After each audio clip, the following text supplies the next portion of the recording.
Hello everyone, my name is John David, and today we will be covering training, learning, and development.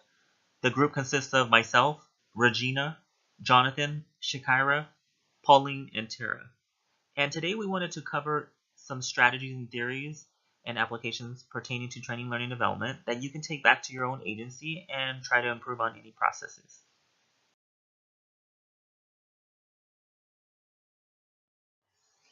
So what's going to be covered today? Well, I'm going to be covering the introduction and the conclusion. Regina is going to be covering the general principles of learning.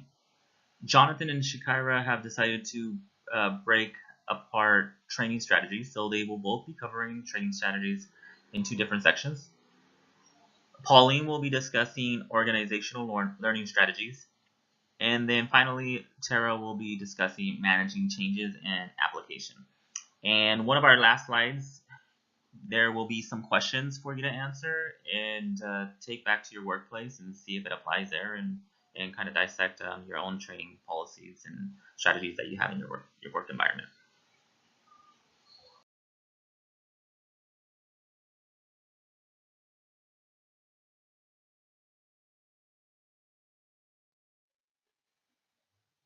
Public agencies have shifted towards utilizing social media platforms and apps.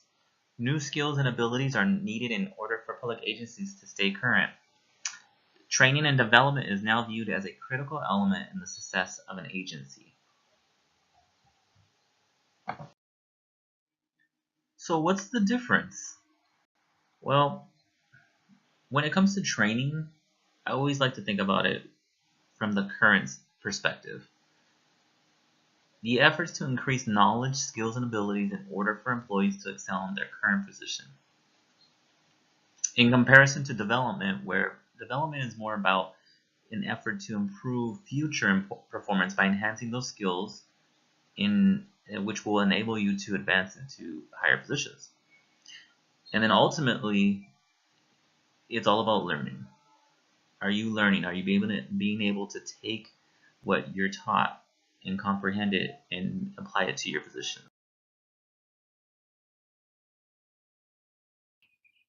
General principles of learning are learning theories that provide a foundation for successful training and development for an individual or groups.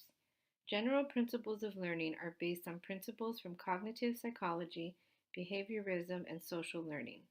The principles of learning that will be discussed are motivation, relevance and transference, repetition and active participation, underlying principles, and feedback and positive reinforcement. When talking about the general principles of learning, it is important to mention adult learning theory. Adult learning theory is a theory of employee learning that emphasizes employee experience, a preference for active participation, an interest in self improvement and problem solving, and the exercise of control in learning styles and methods. The first principle of learning is motivation. According to Berman et al., motivation in training holds that people learn better when they are eager to acquire new knowledge, skills, and abilities, seek out application opportunities, and overcome obstacles in the workplace. There are two strategies for motivation.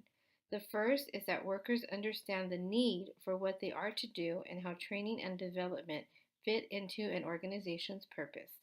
The second strategy is management support. With management support, workers have the support of management when dealing with consequences of training. An example of a consequence is when an employee has a concern of how a new approach to a task will be put into practice. The second principle of learning is relevance and transference. Relevance is how any training and development will relate to an employee's tasks. If an employee does not understand the relevance, there could be a lack of motivation. There could also be a lack of motivation if there is one shot learning. With one shot learning, an employee cannot discuss or ask questions about the training. Transference is the extent to which training materials are relevant in actual job situations. For training to be relevant, training should be conducted in the workplace where an employee can see firsthand how any new knowledge or skills can be readily transferred to the workplace. The third principle of learning is repetition and active participation. Some people do not retain much information after learning it only once. It may take a few tries to fully understand a concept. The rule of three states that a person will hear something only after it has been said 3 times. The rule of seven states that a person must practice something 7 times to master it. Overlearning is when learned knowledge, skills, or abilities become second nature. In other words, practice makes perfect. Studies have found that adults are active learners and prefer participation over passively listening. The fourth principle of learning is understanding the principles of training and development, or why and how a method is used. This principle opens the door for employees to be more creative, to find new applications, or how to solve problems. For those employees who are not creative or can't think outside of the box, this principle can be a challenge. This type of training or learning can help an employee develop insight and increase creativity, as already mentioned.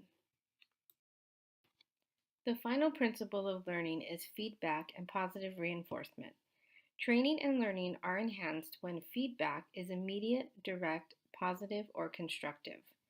Feedback helps one reach goals and master new skills. According to Berman et al., feedback should be objective. Positive feedback is used to reinforce actions, and negative feedback is designed to arrest them, especially constructive feedback. Positive reinforcement provides encouragement through acknowledgement, praise, and acceptance, and is best used for those who do not want to learn or have learning deficits. Those who do not want to learn or have learning deficits need to be told what to do or be encouraged. Choosing the form of training for employees requires a strategic approach and should have decisive goals. This is because training can help prevent legal litigation to agencies and correct misinformation to employees.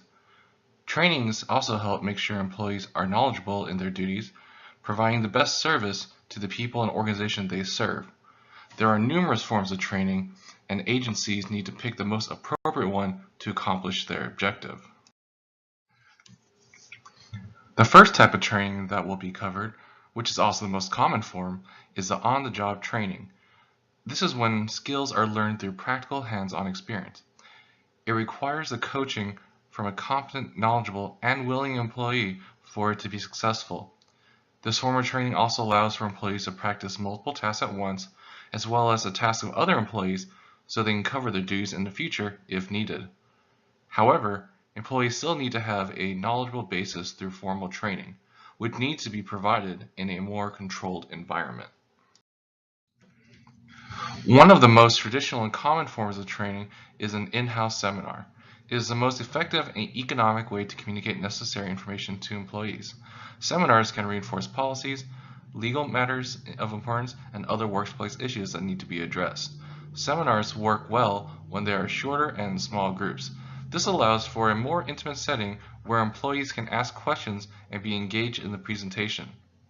Presenters should interact with attendees as much as possible and regularly check to see if they are engaged and learning what is being taught. Now, seminars can be boring, causing employees to be easily distracted from the information that is presented. Therefore, it is important to try and be entertaining as well as informative. Mentoring can be a very powerful and impactful form of training new employees. It provides leadership roles for senior employees as long as they are willing and eager to take on a mentee.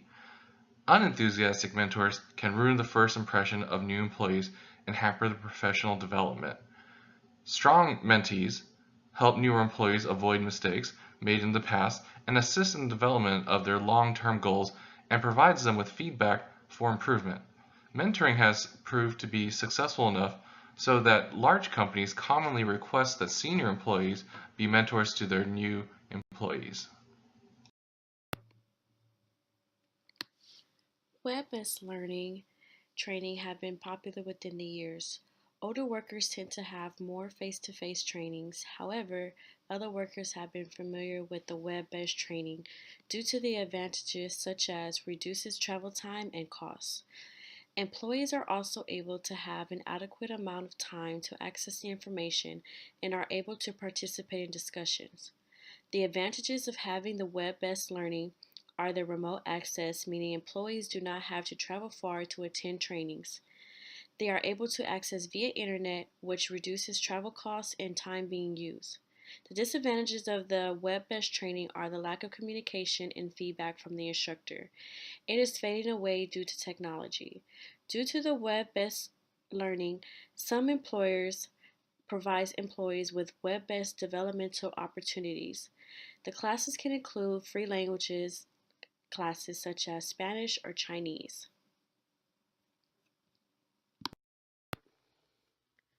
It is important for employees to recognize the need for organizational learning and the developments throughout the workplace. The workplace must encourage their units to adopt new procedures and technologies to be used in recognizing the need to implementing to fit their needs.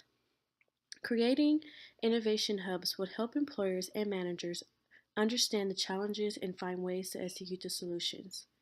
The hubs will consist of small offices, which will staff few employees who have the experience and needs for developing new strategies for the workplace. Simulation allows managers and employees to duplicate the on-the-job experience without the interruption of work processes. It is important to have a simulation due to some employees learning through OJT, which could be unacceptable due to poor outcomes. On-the-job training can sometimes be unsuccessful. For example, a firefighter cannot do on-the-job training while a house is on fire.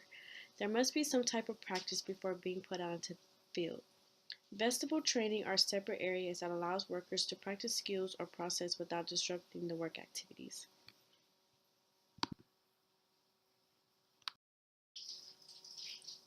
Formal education, education that prepares people for the future. Employees that wish to advance to higher positions tend to return to universities to further their education. Training differs from education due to knowledge and practice rather than the actual technical details of the job. Training allows employees to be alike by learning the exact same skills. Education is self-discovery.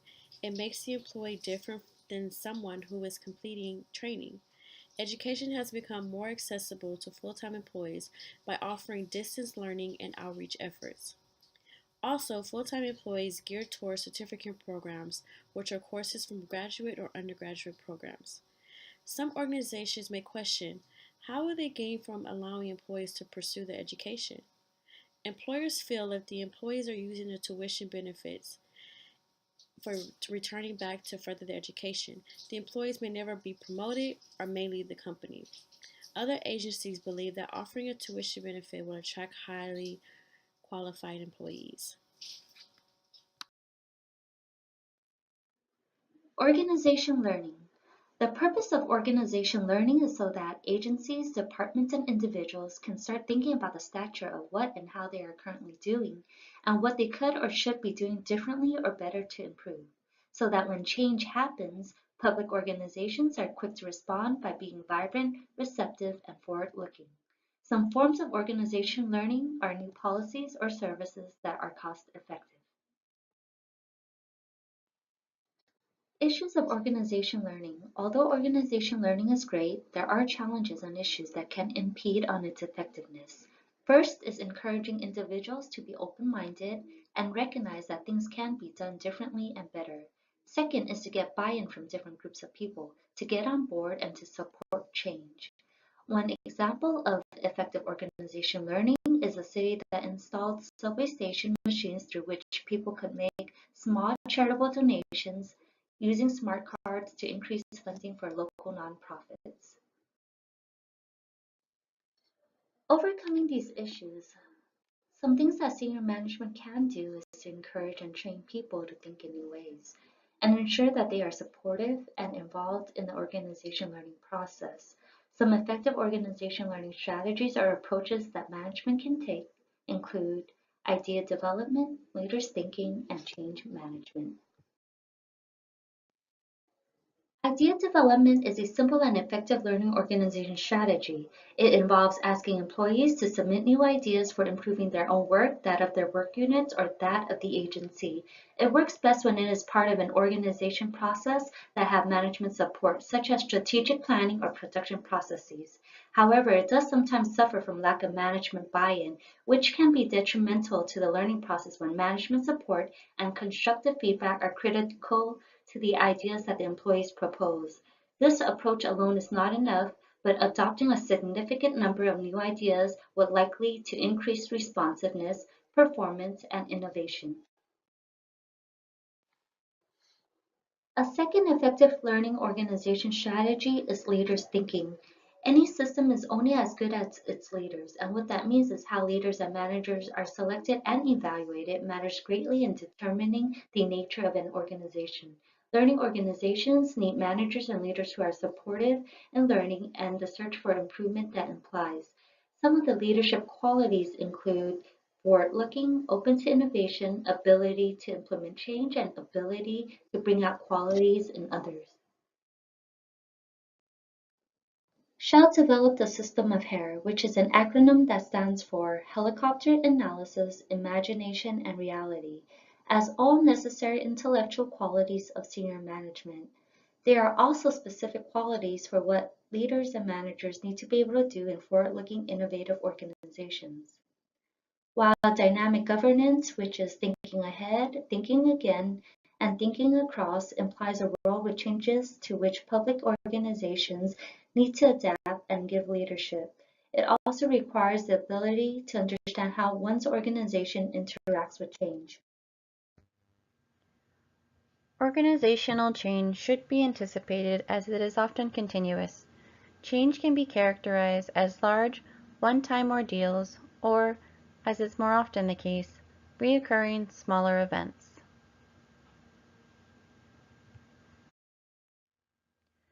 Berman et al. Listed several ways in which organizational change may be effectively managed. Those include utilizing data regarding the reasons why change is necessary, having clarity around the anticipated changes, addressing concerns early in the process, strategically choosing manageable changes and who will implement change, celebrating successful change, making modifications as needed, and having a plan for potential difficulties such as resistance to the change, setbacks, and the learning curve. Learning organizations tend to implement more smaller changes to accomplish the purposes of public organizations.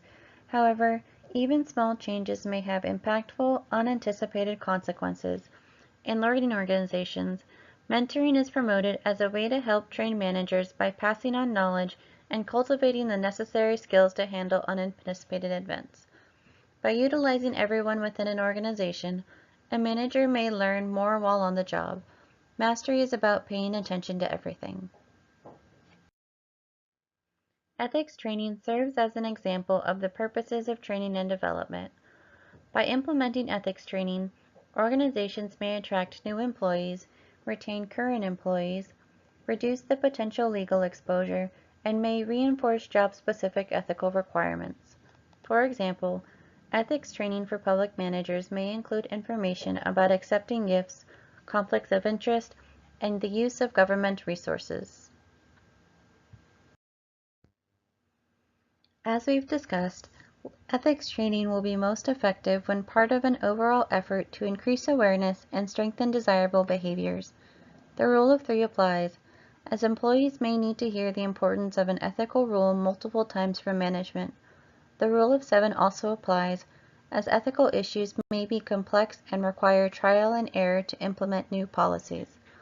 Learning is promoted by open discussions between employees and management to share ideas and experiences. Training may be used as a tool in conjunction with other organizational approaches such as PodScore.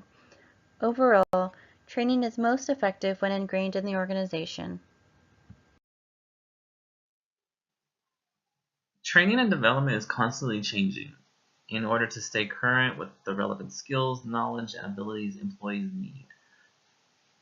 Agencies no longer seek traditional in-house training seminars, although that is still one of the bigger outlets. Instead, there is a push for one-on-one mentorship and coaching sessions.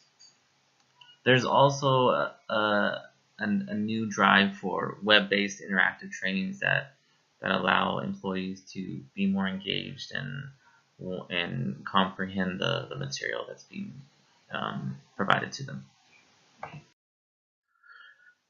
In order for training and development to be effective, employees need to be motivated to learn and comprehend the material. And one way agencies can do that is to be interactive, be creative with their training strategies. Have a more increased attention towards organizational learning, which focuses on all employees at all levels. This will enhance comprehension and learning abilities, and ultimately it's going to play a key role in the success of your agency. Well, we hope you guys enjoyed our presentation today, and we want to leave you all with 2 questions to think about, take back to your own workplaces, and see if you can make a difference in your agency. The first question is, how well do you feel your agency or company does in providing creative, relevant training and development? The second question is, list some of the training strategies that your agency implements. With the information that was provided today, we hope that you guys can take that information and apply it in your own agencies or organizations, and we hope that you're able to make a change or a difference in lobbying for the importance of training, development, and learning.